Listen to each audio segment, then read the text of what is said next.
जवाब दो मैया, बुढ़ापा इनके ऊपर। शरीर की तरफ देख के हमें तो जब मालूम पड़ रही ज्यादा से ज्यादा अगर चले गए, ज्यादा से ज्यादा चले गए तो महीना क्या 1.5 महीना बस।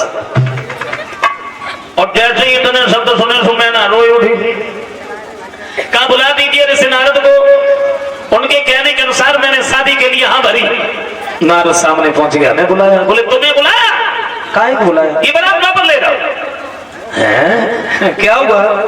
बारात क्यों वापस ले जाओ? बोले मैंने कहा नहीं, मुझे शादी नहीं करनी है तो नहीं करनी। जाने बूझ के गिरजा को जीवन भर ना रुलाऊंगी, बेटी को गले बांध करके मैं कुआं में जाए गिर जाऊंगी। बोले ये बारात ले जाओ। नारद कहते तुम चाहे 1000 बार कहो, तुम्हारे कहने से हम ये बारात वापस नहीं ले जाएंगे। गिरजा अगर एक बार कहते फिर हम किसी को पूछेंगे भी नहीं, चले जाएं। तुरंत ही मैना भागी, गिरजा की नजदीक पहुंची और एक बात की, देखो बेटी मैं तुम्हारे भले की कह रही हूँ। कहाँ तुम और कहाँ भोले बाबा? तुम सिर्फ एक बार मना कर दो बस, सिर्फ एक बार। समझाने लगी बेटी। ओ सुकुमारी,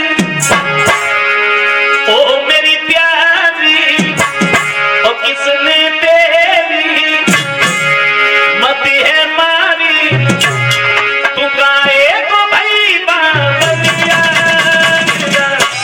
कैसे कटेगी उमरिया, कैसे कटेगी उमरिया।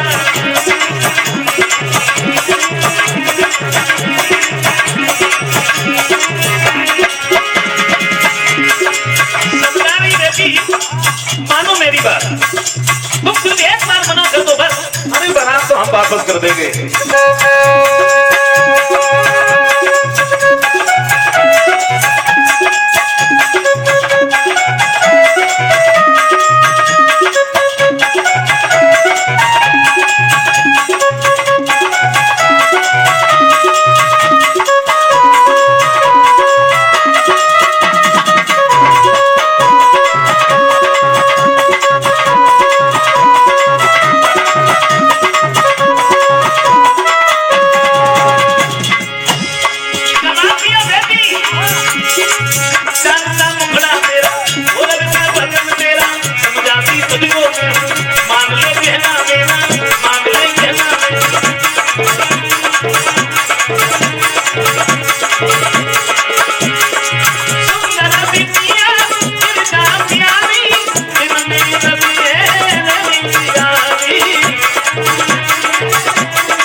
जवाब दिया है, मेरी बात मानो। कहा तुम और कहा भोले बाबा, तुम सिर्फ एक बार मना कर दो बस, बारात हम वापस कर देंगे। गिरजा ने एक बात कही, देखो मैया दरवाजे पे बारात रुकी है और दरवाजे से अगर बारात वापस चली गई तो इसमें कितनी बड़ी तौहीन होगी।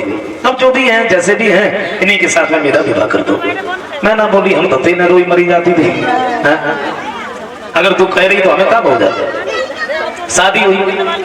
शादी हुई लेकिन हिमांचल को थोड़ा अभिमान हो गया। एक बात सोची है, हमने इतना सारा भोजन बनवाया और ये बारात में क्या जरा से भूतों को लेके चले आए, इतना सारा भोजन खाएगा कौन?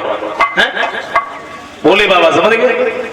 छोटे छोटे बच्चों का भेष धारण करके जो शुक्र और शनिचर गए थे, थोड़ा इशारा कर दिया और जैसे इशारों देखो सुबह रोए उठे भूख की वजह से। पूरे जनमासे में जाओ सवार लोटे डरे।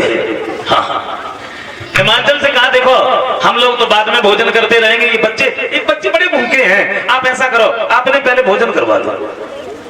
हिमाचल ने दोनों को हाथ पकड़ो, एक नौकर को दे दिए, बोले सारी बारात में लोग यही नहीं मालूम पड़ते कहां बैठे, और इतनी तेजी से भूख लगी चिल्ला रहे हैं, आसमान को सर पे उठा लिया, ले जाकर भोजन करवा। सब नौकर लेके गो जौन से कमरा में सब सामान भरो रहे बस बाकी नजदीक ही बैठा ले बाकी कहूँ पत्तल और डबुआ लाओ पत्तल डबुआ रखे दोबारा गऊ पानी में सागर लेके आओ सुखा देखी वहां न पत्तल न डबुआ का रही ना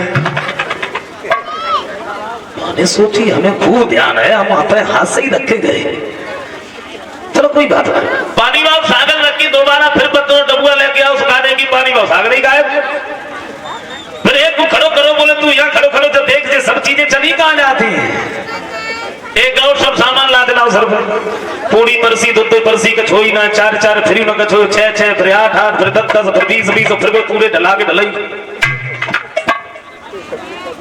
परसन वाला जब ज्यादा परेशान भाव सुई माने दोनों को हाथ पकड़ो और जौन सी कमरा में सब सामान भरो रहे बस बाई में धकिया दे ले मरो जाई में खाओ बाहर से दरवाजे बंद थोड़ी देर के बारे में दरवाजे खोलो वो कमरा में रहो कचरा लेकिन भूकस में चिल्ला तो नहीं रहे जितने पहले चिल्ला रहे थे सोई हिमांचल समझ गए सामने पहुंचे बोले हमें माफ करो ये अपनी मेहमान समेटो बोले बाबा ने वो तुलसी के पत्ते दिए उन्हें ले जाके खिलाए जो भूख से चीख रहे थे चिल्ला रहे थे वो शांत होते और बताया भी जाता है कि ऐसा आज भी है कोई अगर ज्यादा भोजन कर रहा हो नहीं मान रहा हो तो आप उसे तुलसी खिला दो बस बाद में नहीं मांगेगा हाँ। लेकिन चाणक्य नीति में ये लिखा है कि दो व्यक्तियों से कभी मित्रता नहीं करनी चाहिए किनसे एक ज्यादा भोजन करने वाले से और दूसरा ज्यादा बोलने वाले से इनसे कभी मित्रता नहीं करनी चाहिए क्योंकि अगर ज्यादा भोजन करने वाले हैं आप कहीं पहुंच गए किसी के घर पर और बेचारे के पास में ज्यादा व्यवस्था है नहीं है और वो खाने बैठ गए फिर तो माने ही नहीं ज्यादा बोलने वाला है जहां बोलना है वहां भी बोल रहे हैं जहां नहीं बोलना है वहां भी बोल रहे हैं इनसे हमेशा दूर रहे और भोजन की तो कुछ कहो मत भाई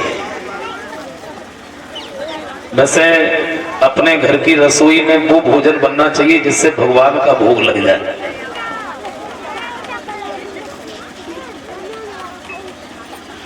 और जिसके अलग अलग भोजन है ना वैसे ही पशुपक्षी बनाए भगवान ने मांसाहारी अलग है शाकाहारी अलग है जो मांसाहारी है अब देखो शेर मांसाहारी है भूखों मर जाएगा लेकिन घास